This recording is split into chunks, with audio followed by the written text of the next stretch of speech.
I've got to turn our attention to Gaza. You're getting a lot of criticism from the United Nations and other sources about deliberate starvation policies. Are people starving in Gaza, and is this a deliberate strategy of Israel's?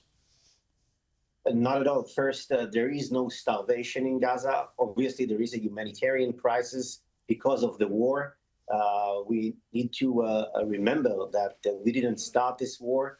1 second, we need to remember that this war can end tomorrow morning if Hamas lay down its weapons and release the hostages.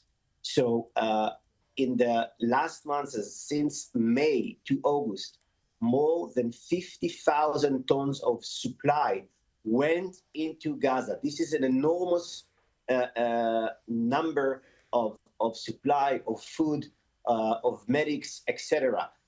These numbers coming from the UN reports themselves. Now, one of the main problems is that a large portion of this supply was intercepted, according to the UN. All right, but let me jump in because I've reported on a lot of. I understand that, and my viewers understand that. I've explained that to them many times. We've also showed how there's been a lot of misreporting by various media agencies, passing off sick children as suffering starvation, etc. I've also exposed how the UN just made up stories about 14,000 babies going to die within 48 hours and all the rest of it.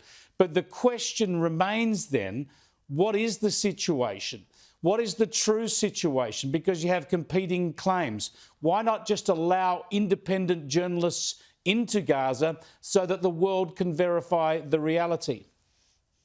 So first, the situation currently after these 3 weeks of massive supply coming from the air, from Morocco, the UAE, etc., now the Gaza is flooded with supply that came through land and through air, and we can see that the prices of wheat and etc.